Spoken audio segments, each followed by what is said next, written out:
Capítulo 13. Clamen gozosamente a una. Isaías, capítulo 52, del 1 al 12.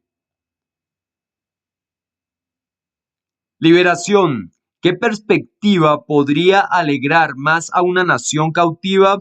Dado que Isaías habla tanto de la liberación y la restauración, no sorprende que aparte de los Salmos, sea el libro bíblico que más expresiones de gozo contiene. En particular, el capítulo 52 brinda al pueblo de Dios razones para regocijarse. Sus palabras proféticas se hacen realidad en la Jerusalén del año 537 antes de la era común, pero encuentran un cumplimiento mayor en la Jerusalén de arriba. La organización celestial de Jehová, compuesta por seres espirituales y representada en ocasiones como madre y esposa. Gálatas 4:26 dice: Pero la Jerusalén de arriba es libre y ella es nuestra madre. Revelación Apocalipsis 12:1 dice: Entonces se vio en el cielo una gran señal, una mujer estaba vestida con el sol, tenía la luna debajo de sus pies y en su cabeza llevaba una corona de 12 estrellas. Ponte tu fuerza, oh Sión. Mediante Isaías, Jehová llama a Sión su ciudad amada. Despierta, despierta, ponte tu fuerza, oh Sión. Ponte tus hermosas prendas de vestir, oh Jerusalén, la ciudad santa, porque ya no volverá a entrar en ti el incircunciso e inmundo. Sacúdete y líbrate del polvo. Levántate, toma asiento, oh Jerusalén. Suéltate las ataduras de tu cuello, oh cautiva hija de Sión. Isaías 52, 1 y 2. Al haber incurrido sus habitantes en la ira divina, Jerusalén haya sido desolada 70 años. Segunda de Reyes 24:4 dice: Y también por la sangre inocente que él derramó, y es que llenó Jerusalén de sangre inocente, y Jehová no estaba dispuesto a perdonar. Segunda de Crónicas 36 del 15 al 21 dice: Jehová, el Dios de sus antepasados, siguió advirtiéndoles por medio de sus mensajeros. Les advirtió vez tras vez, porque sentía compasión por su pueblo y por su propia morada.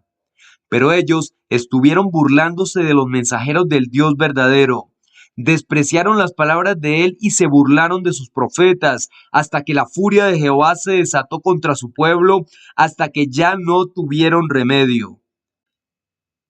De modo que él mandó contra ellos al rey de los caldeos, que mató a espada a sus jóvenes en la casa de su santuario. No sintió compasión ni por los jóvenes, ni por las vírgenes, ni por los ancianos, ni por los débiles. Dios lo entregó todo en sus manos, todos los utensilios de la casa del Dios verdadero, tanto grandes como pequeños, así como los tesoros de la casa de Jehová y los tesoros del rey y sus príncipes. Todo se lo llevó a Babilonia. Quemó la casa del Dios verdadero, derrumbó la muralla de Jerusalén, les prendió fuego a sus torres fortificadas y destruyó todas las cosas de valor. Se llevó cautivos a Babilonia a los que se salvaron de morir a espada, y llegaron a ser siervos de él y de sus hijos hasta que el reino de Persia tomó el control. Para que se cumplieran las palabras de Jehová que pronunció Jeremías, hasta que la tierra pagó su deuda de sábados. Todos los días que estuvo desolada, guardó el sábado hasta cumplir 70 años. Jeremías 25, del 8 al 11, dice: Por lo tanto, esto es lo que dice Jehová de los ejércitos. Como ustedes no obedecieron mis palabras, voy a convocar a todas las familias del norte, afirma Jehová. Voy a convocar al rey Nabucodonosor de Babilonia, mi siervo, y los traeré contra esta tierra, contra sus habitantes y contra todas estas naciones vecinas. Voy a destruirlos y a convertirlos en motivo de horror, en objeto de silbidos y en ruina permanente. Y pondré fin a sus gritos de alegría y felicidad, a la voz del novio y de la novia, al sonido del molino de mano y a la luz de la lámpara. Y toda esta tierra se convertirá en ruinas y en motivo de horror, y estas naciones tendrán que servir al rey de Babilonia por 70 años. Daniel 9:2 dice, en el primer año de su reinado, yo, Daniel, deduje por los libros el número de años que, según las palabras de Jehová al profeta Jeremías, duraría la desolación de Jerusalén. Serían 70 años. Ya es hora de que despierte de su prolongada inactividad y se vista con las hermosas prendas de la libertad. Jehová ha movido el corazón de Ciro para que libere a la cautiva hija de Sión, a fin de que los antiguos moradores de Jerusalén, junto con su prole, salgan de Babilonia, regresen a su ciudad y restablezcan la adoración verdadera. Ningún incircunciso ni inmundo podrá hallarse en la capital de Judá. Esdras 1 del 1 al 4 dice: En el primer año del rey Ciro de Persia, Jehová movió al rey Ciro de Persia a proclamar un decreto por todo su reino para que se cumplieran las palabras de Jehová pronunciadas por Jeremías. El decreto que también puso por escrito decía: Esto es lo que dice el rey Ciro de Persia: Jehová, el Dios de los cielos, me ha dado todos los reinos de la tierra y me ha encargado que le construya una casa en Jerusalén que está en Judá. Aquellos de ustedes que formen parte de su pueblo, que su Dios esté con ellos y que suban a Jerusalén, que está en Judá, y reconstruyan la casa de Jehová, el Dios de Israel. Él es el Dios verdadero cuya casa estaba en Jerusalén. A cualquiera que esté residiendo como extranjero, sea donde sea, que sus vecinos lo ayuden, que le den oro, plata, bienes y ganado, además de las ofrendas voluntarias que quieran hacer para la casa del Dios verdadero que estaba en Jerusalén. Estas palabras de Isaías se cumplieron asimismo en la congregación de cristianos ungidos. De ella puede decirse que es la moderna hija de Sión, ya que su madre es la Jerusalén de arriba. La nota al pie de página dice: en el capítulo 15 de este libro se da una explicación más detallada de la relación existente entre la Jerusalén de arriba y sus hijos terrestres ungidos. Fin de la nota. Una vez liberados de las enseñanzas paganas y doctrinas apóstatas, los ungidos deben mantenerse puros ante Jehová, no circuncidándose la carne, sino el corazón. Jeremías 31:33 dice: Pues el pacto que haré con la casa de Israel después de esos días, afirma Jehová, es este: pondré mi ley dentro de ellos y la escribiré en su corazón. Yo seré su Dios y ellos serán mi pueblo. Romanos 2 del 25 al 29 dice: En realidad, la circuncisión solo es provechosa si obedeces la ley, pero si violas la ley, tu circuncisión se convertirá en incircuncisión. Por eso, si un hombre incircunciso obedece los justos requisitos de la ley, ¿no se considerará su incircuncisión como circuncisión? Y el hombre que no está circuncidado físicamente, al obedecer la ley, te juzgará a ti que violas la ley a pesar de tener el código escrito y estar circuncidado. Porque no es judío el que lo es exteriormente, ni es la circuncisión algo externo en el cuerpo. Más bien, es judío el que lo es interiormente, y su circuncisión es la del corazón, que se hace por el Espíritu y no por un código escrito. Esa persona no recibe alabanzas de los hombres, sino de Dios. Ello supone preservar su pureza espiritual, mental y moral. Primera a los Corintios 7:19 dice: Ni la circuncisión ni la incircuncisión son importantes, lo que importa es obedecer los mandamientos de Dios. Efesios 2:3 dice: Así es, en un tiempo todos nosotros nos comportábamos como ellos, de acuerdo con los deseos de nuestra carne, haciendo la voluntad de la carne y de nuestros pensamientos, y por naturaleza éramos hijos de la ira, igual que los demás. Si bien la Jerusalén de arriba nunca ha desobedecido a Jehová, sus representantes en la tierra, los cristianos ungidos, quebrantaron de manera involuntaria la ley de Dios durante la Primera Guerra Mundial por no entender debidamente en qué consiste la auténtica neutralidad cristiana. Al perder el favor divino cayeron cautivos de Babilonia la Grande, el imperio mundial de la religión falsa. Revelación 17:5 dice: llevaba escrito en la frente un nombre, un misterio, Babilonia la Grande, la madre de las prostitutas y de las cosas repugnantes de la tierra. Tal esclavitud alcanzó su punto culminante en junio de 1918 con el encarcelamiento de 8 miembros de la sociedad Watchtower por conspiración y otras acusaciones falsas. En ese momento, la predicación organizada de las buenas nuevas se detuvo casi por completo. En 1919, sin embargo, se emitió una resonante llamada a la vigilia espiritual, de modo que los cristianos ungidos comenzaron a separarse de forma más plena de la inmundicia moral y espiritual de Babilonia la Grande. Se levantaron del polvo de la cautividad y la Jerusalén de arriba se revistió con el esplendor de una ciudad santa, en la que no se tolera la impureza espiritual. Tanto en 537 antes de la era común como en 1919 era común, Jehová tenía perfecto derecho a liberar a su pueblo. Explica Isaías: esto es lo que ha dicho Jehová: por nada ustedes fueron vendidos, y será sin dinero como serán recomprados. Isaías 52:3. Ni la Babilonia antigua ni Babilonia la grande pagaron nada cuando esclavizaron al pueblo del pacto divino. Puesto que no hubo ninguna transacción monetaria, Jehová todavía era el dueño legítimo de su nación. ¿Debería sentirse en deuda con alguien? Claro que no. En ambos casos podía recomprar en justicia a sus adoradores sin entregar compensación alguna a quienes los apresaban. Isaías 45:13 dice: en mi justicia he hecho aparecer a un hombre, y enderezaré todos sus caminos. Él es el que construirá mi ciudad, y liberará a mis desterrados sin ningún pago ni soborno, dice Jehová de los ejércitos. Los enemigos de Jehová no han aprendido las lecciones de la historia. Leemos: esto es lo que ha dicho el Señor soberano Jehová. Fue a Egipto a donde bajó mi pueblo en el primer caso para residir allí como forasteros, y sin causa, Asiria por su parte los oprimió. Isaías 52:4.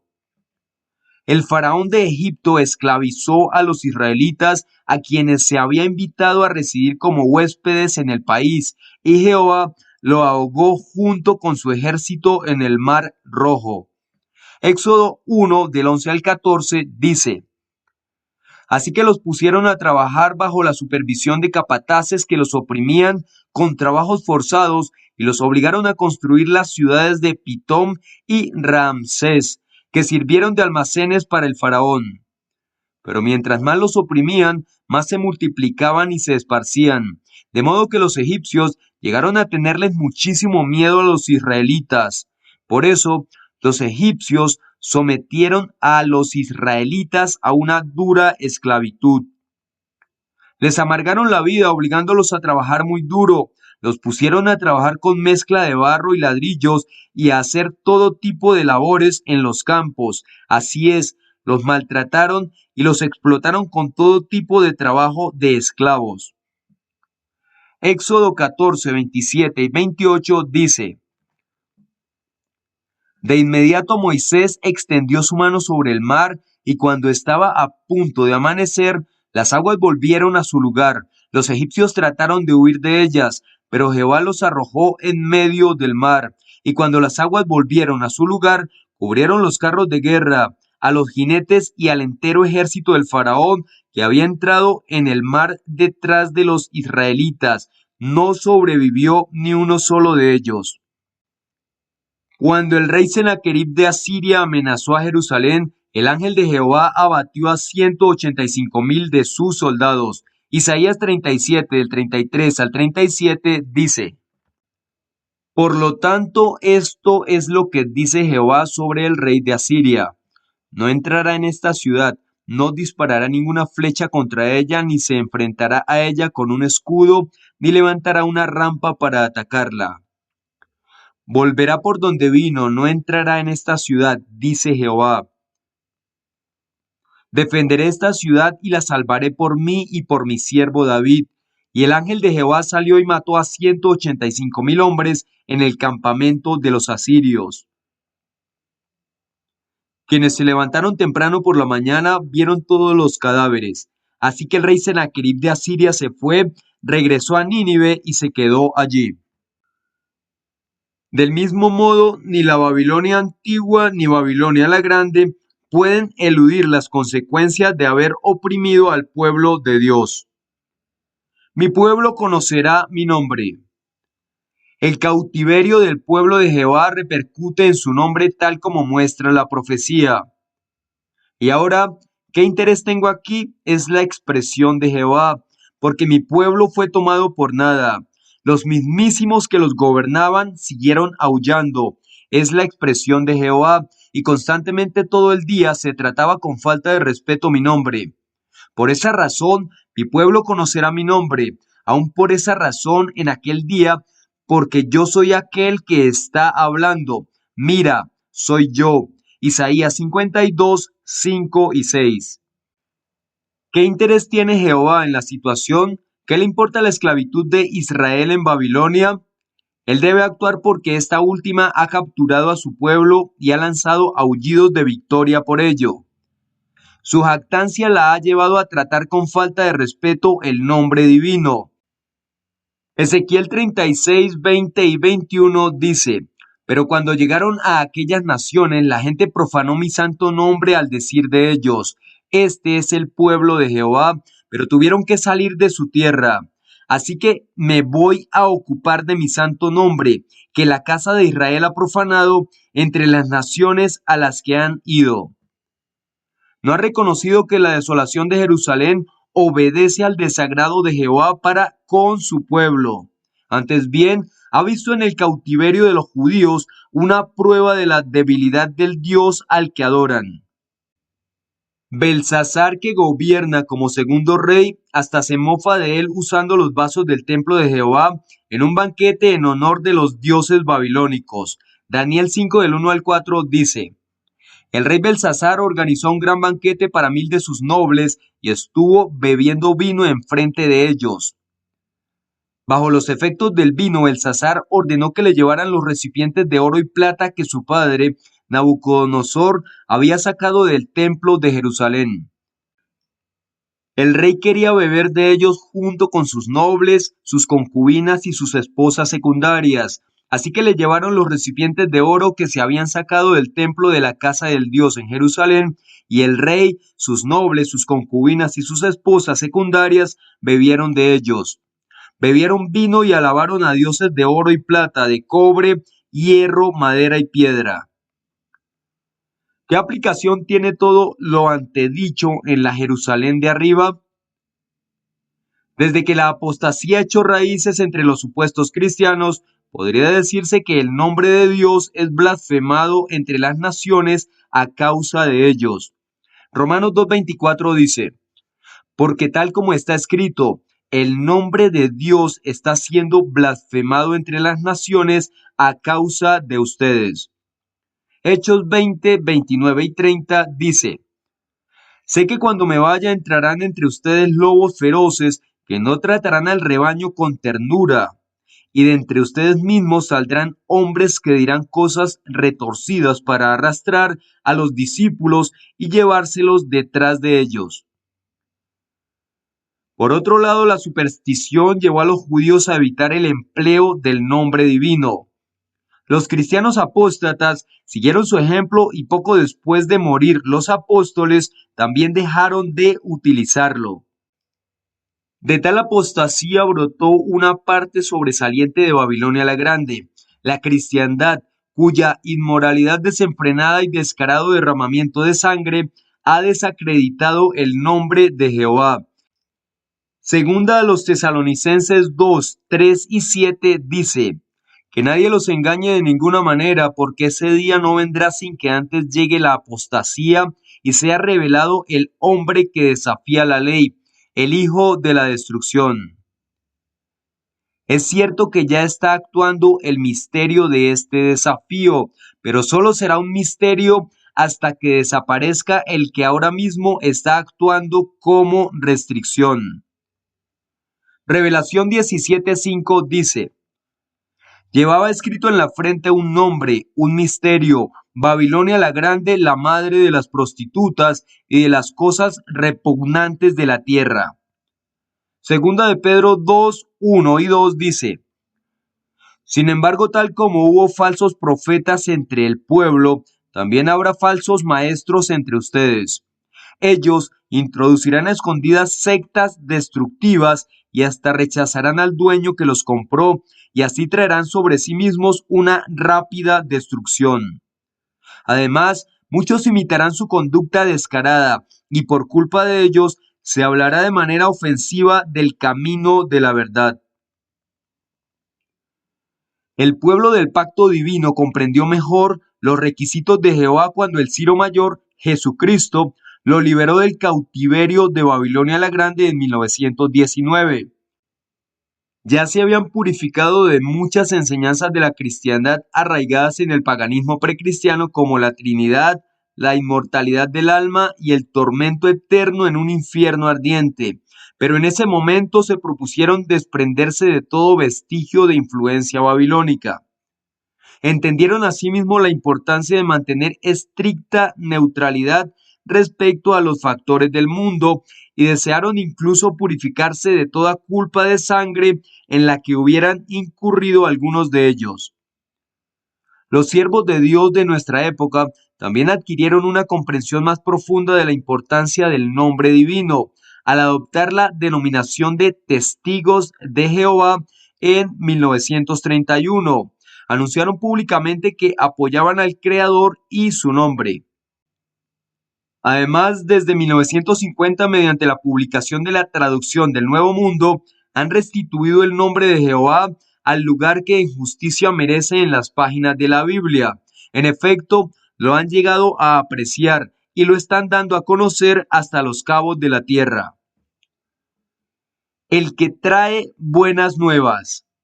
Nuestra atención vuelve a dirigirse a Sión cuando aún yace desolada. Se acerca un mensajero con buenas noticias. Cuán hermosos sobre las montañas son los pies del que trae buenas nuevas, del que publica paz, del que trae buenas nuevas de algo mejor, del que publica salvación, del que dice a Sión: tu Dios ha llegado a ser rey. Isaías 52:7. ¿Cómo puede decirse en 537 antes de la era común que el Dios de Sión ha llegado a ser rey? ¿Es que Jehová no lo ha sido siempre? Desde luego, pues es el rey de la eternidad. Revelación 15:3 dice: estaban cantando la canción de Moisés, el esclavo de Dios, y la canción del Cordero. Decían: grandes y maravillosas son tus obras, Jehová Dios, el Todopoderoso. Justos y verdaderos son tus caminos, Rey de la eternidad. Pero la exclamación: tu Dios ha llegado a ser rey, resulta apropiada, ya que la caída de Babilonia y el edicto real que permite la reedificación del templo de Jerusalén y la restauración de la adoración pura en él constituyen una nueva expresión del reinado de Jehová. Salmo 97:1 dice: Jehová ha llegado a ser rey, que se alegre la tierra, que se alegren las numerosas islas. En tiempos de Isaías no se señaló a ningún individuo ni grupo como aquel que trae buenas nuevas. Hoy, sin embargo, sí conocemos su identidad. Jesucristo es el gran mensajero de la paz de Jehová. Mientras estuvo en la tierra, predicó las buenas nuevas de que habría una liberación de todas las consecuencias del pecado heredado de Adán, incluidas la enfermedad y la muerte. Mateo 9:35 dice: y Jesús comenzó a recorrer todas las ciudades y aldeas, iba enseñando en sus sinagogas, predicando las buenas noticias del reino y curando todo tipo de enfermedades y todo tipo de dolencias. Jesús fue un ejemplo de celo en la proclamación de estas buenas nuevas de algo mejor, pues se valió de toda oportunidad para enseñar las verdades sobre el reino de Dios. Mateo 5:1 y 2 dice: cuando Jesús vio a las multitudes, subió a la ladera de una montaña y después que se sentó allí, sus discípulos se le acercaron y él tomó la palabra y se puso a enseñarles. Les dijo, Marcos 6:34 dice, al bajarse de la barca, él vio una gran multitud y se conmovió profundamente porque eran como ovejas sin pastor y se puso a enseñarles muchas cosas. Lucas 19 del 1 al 10 dice, entonces entró en Jericó y fue cruzando la ciudad. Había allí un hombre llamado Zaqueo, era un jefe de los cobradores de impuestos y era rico. Este hombre estaba tratando de ver quién era Jesús, pero como había una multitud y él era de baja estatura, no podía verlo. Así que se adelantó y se subió a un sicómoro para ver a Jesús, porque estaba a punto de pasar por allí.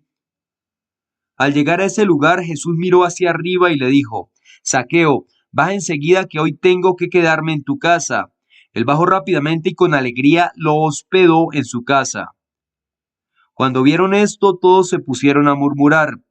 Fue a hospedarse en la casa de un pecador, pero Zaqueo se levantó y le dijo al Señor, mira, Señor, les voy a dar a los pobres la mitad de mis bienes y todo lo que conseguí extorsionando a los demás, lo devolveré multiplicado por 4. Entonces Jesús le dijo, hoy ha llegado la salvación a esta casa, porque él también es hijo de Abraham, porque el Hijo del Hombre vino a buscar y a salvar lo que estaba perdido. Juan 4 del 5 al 26 dice, así que llegó a una ciudad de Samaria llamada Sicar, cerca del campo que Jacob le había dado a su hijo José. De hecho, allí estaba el pozo de Jacob, y Jesús, que estaba cansado del viaje, se sentó junto a un pozo. Era alrededor de la hora sexta. En eso llegó una mujer de Samaria a sacar agua. Jesús le dijo, dame de beber. Sus discípulos habían ido a la ciudad a comprar alimentos, pero la samaritana le preguntó, ¿cómo es que tú, que eres judío, me pides agua a mí, que soy samaritana? Porque los judíos no tienen trato con los samaritanos. Jesús le respondió, si supieras del regalo de Dios y supieras quién es el que te está diciendo, dame de beber, tú le habrías pedido agua a él y él te habría dado agua viva. Ella le dijo, pero Señor, si ni siquiera tienes con qué sacar agua y el pozo es profundo, ¿de dónde vas a conseguir esa agua viva? ¿Acaso eres tú superior a nuestro antepasado Jacob? Él fue quien nos dio este pozo, del que bebieron él, sus hijos y su ganado. Jesús le respondió, todo el que beba de esta agua volverá a tener sed. El que beba del agua que yo le daré nunca más tendrá sed. Más bien, el agua que yo le daré se convertirá dentro de él en un manantial que brotará para dar vida eterna.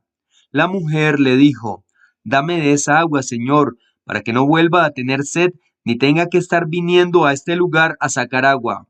Él le dijo, anda, llama a tu esposo y vuelve aquí. No tengo esposo, le contestó la mujer.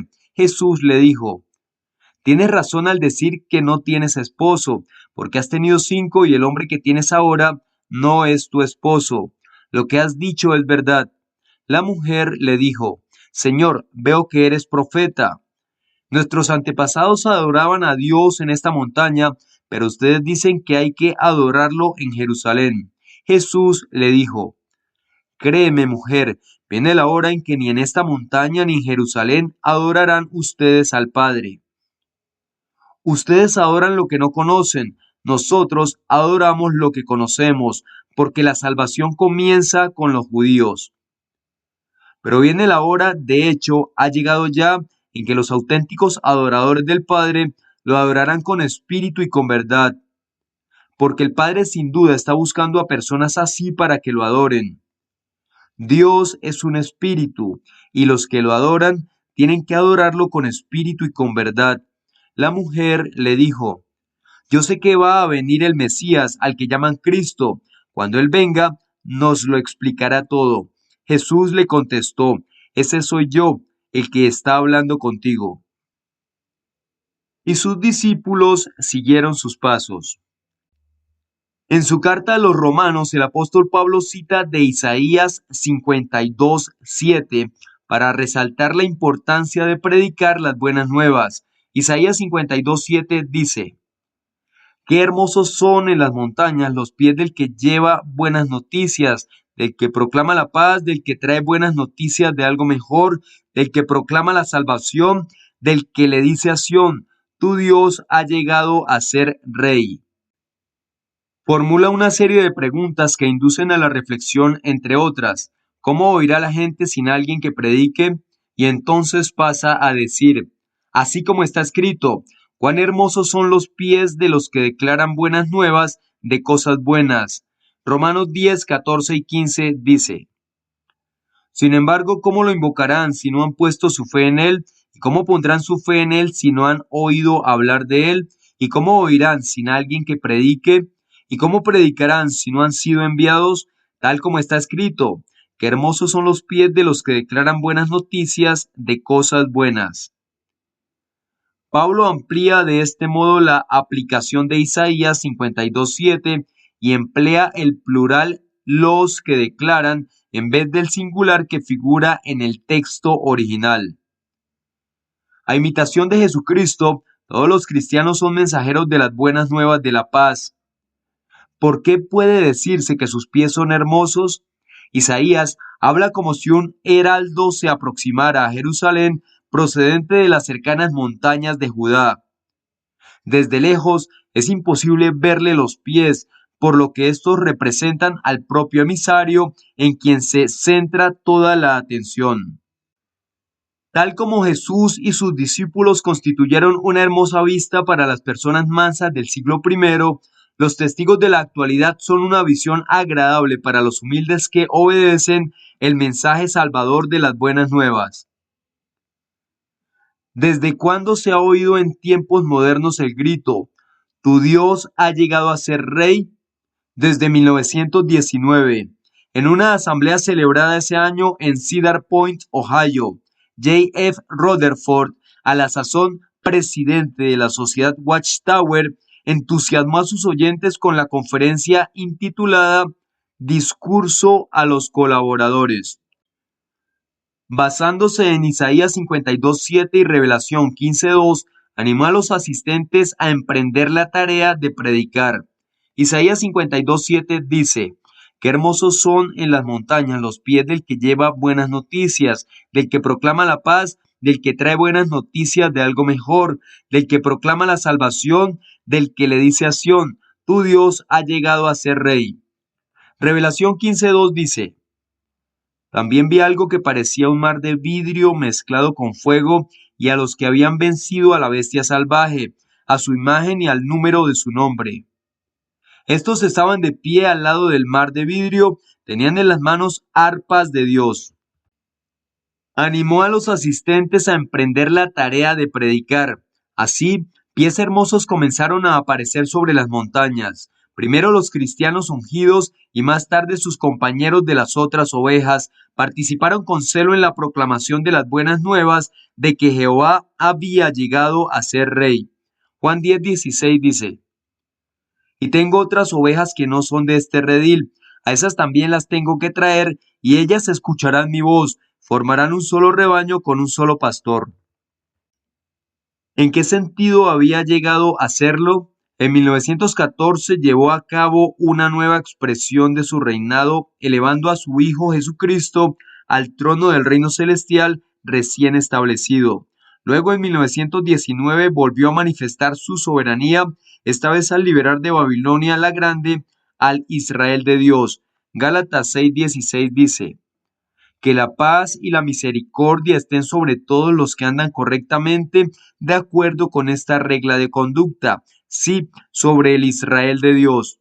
Salmo 47:8 dice, Dios ha llegado a ser Rey de las naciones, Dios se sienta en su santo trono.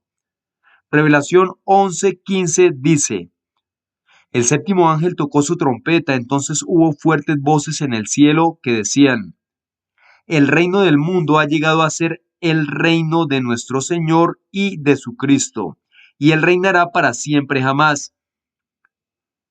Revelación 11:17 dice, dijeron, te damos las gracias Jehová Dios, el Todopoderoso, el que es y que era, porque has asumido tu gran poder y has empezado a reinar.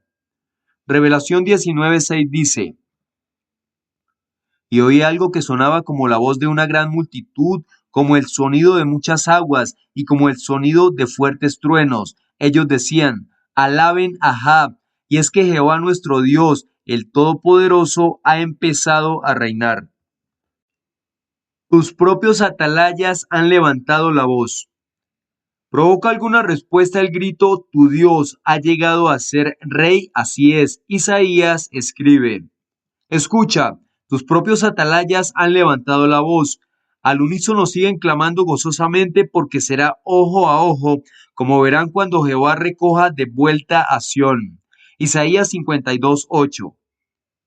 En 537 antes de la era común, ningún vigía literal se aposta en Jerusalén para dar la bienvenida a los primeros repatriados. La ciudad lleva 70 años desolada. Jeremías 25:11 y 12 dice: Y toda esta tierra se convertirá en ruinas y en motivo de horror, y estas naciones tendrán que servir al rey de Babilonia por 70 años. Pero cuando se hayan cumplido 70 años, les pediré cuentas al rey de Babilonia y a esa nación por su error, afirma Jehová, y haré que la tierra de los caldeos sea para siempre un desierto desolado. De modo que los atalayas que alzan la voz deben ser israelitas que reciben por adelantado la noticia de la restauración de Sión, lo que los hace responsables de transmitirla al resto de los hijos de ella. Cuando ven que Jehová entrega a Babilonia en manos de Ciro en 539, antes de la era común, no les cabe ninguna duda de que Jehová va a liberar a su pueblo, junto con quienes responden a su llamada. No dejan de clamar gozosamente al unísono, para que todos oigan las buenas noticias. Los atentos atalayas acceden a una íntima relación con Jehová, como si lo vieran ojo a ojo, es decir, cara a cara. Números 14:14 dice: Y se lo dirán a los habitantes de la tierra. Ellos también han oído que tú, Jehová, estás en medio de este pueblo y que te has aparecido a ellos cara a cara. Tú eres Jehová y tu nube está sobre ellos, y tú vas delante de ellos en la columna de nube durante el día y en la columna de fuego durante la noche. La estrecha comunicación que mantienen con Dios y entre ellos pone de relieve su unidad y la naturaleza alegre del mensaje que portan. Primera los Corintios 1:10 dice: Ahora, hermanos, les suplico mediante el nombre de nuestro Señor Jesucristo, que todos estén de acuerdo en lo que dicen y que no haya divisiones entre ustedes, sino que estén completamente unidos en la misma mente y en la misma forma de pensar. En el cumplimiento moderno, la clase del atalaya, el esclavo fiel y discreto, no solo dirige la voz a los miembros de la organización visible de Dios, sino también a quienes no lo son. Mateo 24, del 45 al 47, dice: ¿Quién es en realidad el esclavo fiel y prudente a quien su amo puso a cargo de los sirvientes de la casa para darle su alimento al tiempo debido? Feliz ese esclavo si su amo, cuando venga, lo encuentra haciendo eso. Les aseguro que lo pondrá a cargo de todos sus bienes. En 1919 se emitió una llamada para reunir a los restantes de los ungidos, llamada que cobró fuerza en 1922 en la asamblea de Cedar Point, Ohio, con la exhortación: anuncien, anuncien, anuncien al rey y su reino. Desde 1935 la atención se ha centrado en recoger a una gran muchedumbre de personas mansas como ovejas. Revelación 7, 9 y 10 dice: Después de esto vi una gran muchedumbre que ningún hombre podía contar, eran de todas las naciones, tribus, pueblos y lenguas, y estaban de pie delante del trono y delante del Cordero. Iban vestidos con túnicas largas, blancas, y llevaban hojas de palmera en las manos, y estaban gritando con voz fuerte: La salvación se la debemos a nuestro Dios, que está sentado en el trono, y al Cordero. En estos últimos años, el anuncio del reinado de Jehová ha resonado con más intensidad aún. ¿Cómo? En el año 2000 lo proclamaron unos 6 millones de cristianos en más de 230 países y territorios. Además, la revista La Atalaya el órgano principal de la clase de la atalaya, difunde el gozoso mensaje en más de 130 idiomas. La participación en esta obra unificadora exige humildad y amor fraternal. Para que la llamada resulte eficaz, todos deben predicar el mismo mensaje, un mensaje que proclama el nombre de Jehová, su provisión del rescate, su sabiduría, su amor y su reino. Al trabajar hombro a hombro en todo el mundo, los cristianos fortalecen sus lazos personales con Dios, lo que les permite anunciar al unísono las alegres noticias.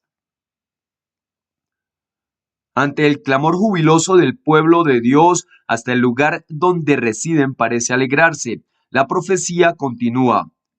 Alégrense, clamen gozosamente a una, lugares devastados de Jerusalén, porque Jehová ha consolado a su pueblo, ha recomprado a Jerusalén.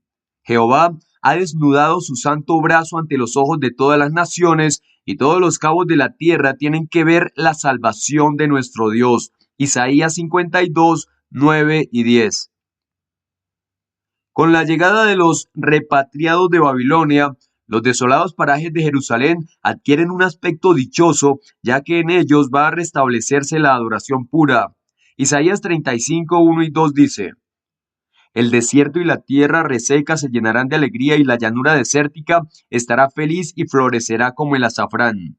Sin falta florecerá, estará muy feliz y gritará de alegría. Se le dará la gloria del Líbano, el esplendor del Carmelo y de Sarón. Verán la gloria de Jehová, el esplendor de nuestro Dios. La mano de Jehová se ve con claridad en todo ello.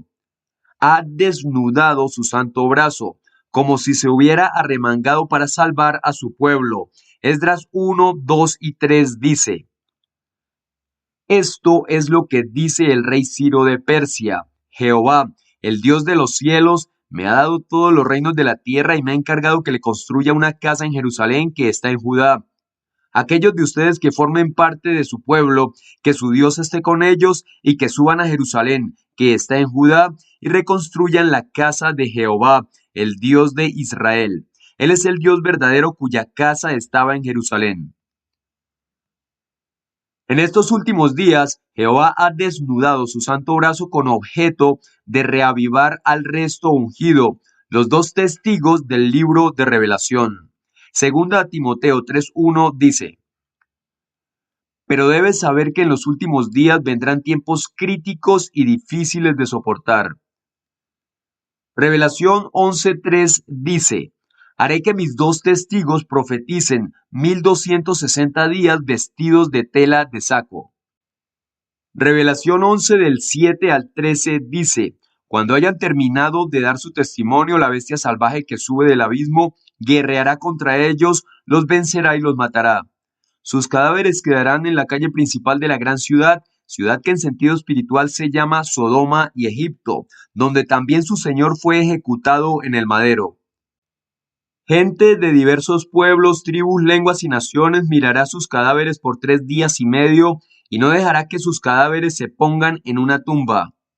Y los que viven en la tierra se alegrarán y celebrarán su muerte, y se enviarán regalos unos a otros, porque estos dos profetas habían atormentado a los que viven en la tierra. Después de los 3 días y medio, entró en ellos el espíritu de vida que viene de Dios, y ellos se pusieron de pie. Quienes los vieron sintieron mucho temor. Entonces ellos oyeron una voz fuerte que venía del cielo y les decía: Suban aquí. Y subieron al cielo en una nube, y sus enemigos los vieron. En ese instante hubo un gran terremoto, la 10ª parte de la ciudad cayó y 7,000 personas murieron por el terremoto. Los demás se aterrorizaron y le dieron gloria al Dios del cielo. Desde 1919 los ha ido introduciendo en un paraíso espiritual, la heredad que ahora comparten con millones de compañeros de las otras ovejas. Llegado el momento, Jehová desnudará su santo brazo para salvar a su pueblo en Har Magedón. Revelación 16:14 dice: De hecho, son mensajes inspirados por demonios y realizan señales. Se dirigen a los reyes de toda la tierra habitada con el fin de reunirlos para la guerra del gran día de Dios, el Todopoderoso. Revelación 16:16 dice: Y reunieron a los reyes en el lugar que en hebreo se llama Armagedón. En ese entonces, todos los cabos de la tierra tendrán que ver la salvación de nuestro Dios. Un requisito ineludible. Los que partan de Babilonia para regresar a Jerusalén tendrán que satisfacer un requisito, escribe Isaías. Apártense, apártense, sálganse de allí, no toquen nada inmundo, sálganse de en medio de ella, manténganse limpios, ustedes los que llevan los utensilios de Jehová. Porque no saldrán en pánico y no irán en fuga, porque Jehová estará yendo aún delante de ustedes, y el Dios de Israel será su retaguardia. Isaías 52, 11 y 12. Los israelitas que emprendan la marcha deberán dejar atrás cuanto esté manchado con la babilónica adoración falsa, dado que portarán los utensilios de Jehová procedentes del templo de Jerusalén, han de ser puros, no solo en sentido externo o ceremonial, sino sobre todo de corazón. Segunda de Reyes 24, del 11 al 13, dice: Mientras sus siervos la acercaban, el rey Nabucodonosor de Babilonia vino a la ciudad. El rey Joaquín de Judá salió y se entregó al rey de Babilonia, junto con su madre, sus siervos, sus príncipes y sus funcionarios de la corte. Y el rey de Babilonia se lo llevó cautivo en el 8º año de su reinado. Entonces sacó de allí todos los tesoros de la casa de Jehová y de la casa del rey. Además, hizo pedazos todos los utensilios de oro que Salomón, el rey de Israel, había hecho para el templo de Jehová. Todo esto pasó tal como Jehová lo había predicho. Esdras 1:7 dice: Además, el rey Ciro mandó devolver los utensilios de la casa de Jehová que Nabucodonosor se había llevado de Jerusalén y había puesto en la casa de su Dios. Por otra parte, Jehová irá delante de ellos, así que no habrá razón para que sientan pánico, ni para que corran frenéticamente como si tuvieran perseguidores sanguinarios pisándoles los talones. El Dios de Israel será su retaguardia. Esdras 8, del 21 al 23 dice: Entonces mandé que allí, junto al río Ahabá, se hiciera un ayuno a fin de humillarlos delante de nuestro Dios y pedirle su guía para el viaje que haríamos con nuestros hijos y todos nuestros bienes. Me dio vergüenza pedirle al rey soldados y jinetes para que nos protegieran de los enemigos durante el camino, porque le habíamos dicho: La bondadosa mano de nuestro Dios está con todos los que lo buscan, pero su fuerza y su furia está contra todos los que lo abandonan. Por eso ayunamos y le pedimos ayuda a nuestro Dios sobre este asunto, y él escuchó nuestros ruegos. La exhortación de Isaías a mantenerse puros encuentra un cumplimiento mayor en la prole de la Jerusalén de arriba. Cuando Pablo instó a los cristianos corintios a no unirse en yugo desigual con los incrédulos, citó de Isaías 52:11. Por lo tanto, sálganse de entre ellos y sepárense, dice Jehová, y dejen de tocar la cosa inmunda. Segunda a los Corintios 6 del 14 al 17. Al igual que los israelitas que viajaron de Babilonia a su tierra, los cristianos deben evitar la babilónica adoración falsa. Estas palabras se cumplieron de modo especial cuando los discípulos ungidos de Jesús huyeron en 1919 de Babilonia la Grande y fueron limpiándose de todo vestigio de la adoración falsa. Isaías 8, 19 y 20 dice: Y si les dicen ustedes, consulten a los médiums o a los adivinos que susurran y hablan entre dientes, ¿acaso no debe un pueblo consultar más bien a su Dios? ¿Debe consultar a los muertos en beneficio de los vivos? En vez de eso deben consultar la ley y la confirmación escrita. Cuando no hablan de acuerdo con estas palabras, no tienen luz.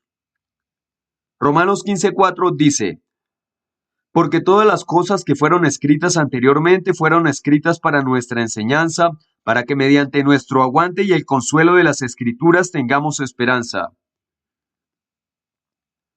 También comprendieron cada vez mejor la importancia de la pureza moral. Si bien los testigos de Jehová siempre han sostenido elevadas normas morales, en 1952 publicaron en la revista La Atalaya algunos artículos que recalcaban la necesidad de disciplinar a quienes fueran inmorales, a fin de preservar la pureza de la congregación. Dicha medida ayuda asimismo al pecador a comprender que debe arrepentirse con sinceridad. Primera a los Corintios 5, 6 y 7 dice: No es bueno que presuman, ¿no saben que un poco de levadura fermenta toda la masa?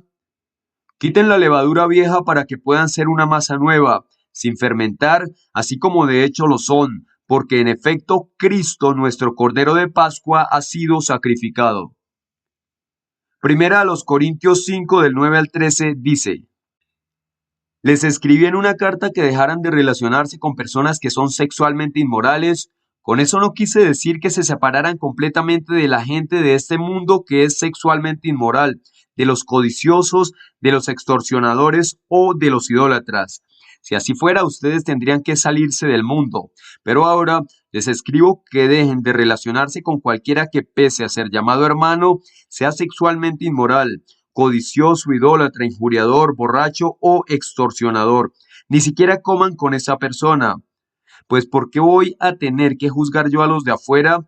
¿No son ustedes los que juzgan a los de adentro, mientras que Dios juzga a los de afuera? Saquen a la persona malvada que está entre ustedes. Segunda a los Corintios 7 del 8 al 10 dice: Por eso, si los entristecí con mi carta, no lo lamento, aunque al principio sí lo lamenté, al ver que la carta los entristeció, aunque fue por poco tiempo. Ahora me alegro no por haberlos entristecido, sino porque esa tristeza los llevó a arrepentirse. Se entristecieron de la manera que a Dios le agrada, así que no sufrieron ningún daño por nuestra culpa, porque la tristeza que le agrada a Dios provoca un arrepentimiento que lleva a la salvación, y de esto nadie se lamenta, pero la tristeza que siente el mundo provoca la muerte. Segunda de Juan 10 y 11 dice: Si alguien viene a ustedes y no trae estas enseñanzas, no lo reciban en sus casas ni lo saluden, porque el que lo saluda se hace cómplice de sus malas acciones. Tanto los cristianos ungidos como la gran muchedumbre de otras ovejas están resueltos a no tocar nada inmundo en sentido espiritual. Su condición limpia los hace aptos para llevar los utensilios de Jehová, es decir, los preciosos medios que Dios les facilita para prestar servicio sagrado cuando predican de casa en casa y dirigen estudios bíblicos o participan en las demás facetas de la actividad cristiana. Al conservar su pureza, los siervos de Dios actuales pueden confiar en que Jehová seguirá marchando delante de ellos y también será su retaguardia. Componen su pueblo purificado, así que tienen sobradas razones para clamar gozosamente a una. Nota: en el capítulo 15 de este libro se da una explicación más detallada de la relación existente entre la Jerusalén de arriba y sus hijos terrestres ungidos. Ilustración de la página 183. Sión será liberada del cautiverio. Ilustración de la página 186. Desde 1919, de nuevo se ven pies hermosos sobre las montañas. Ilustración de la página 189. Los testigos de Jehová hablan al unísono. Ilustración de la página 192. Los que llevan los utensilios de Jehová han de conservar la pureza moral y espiritual.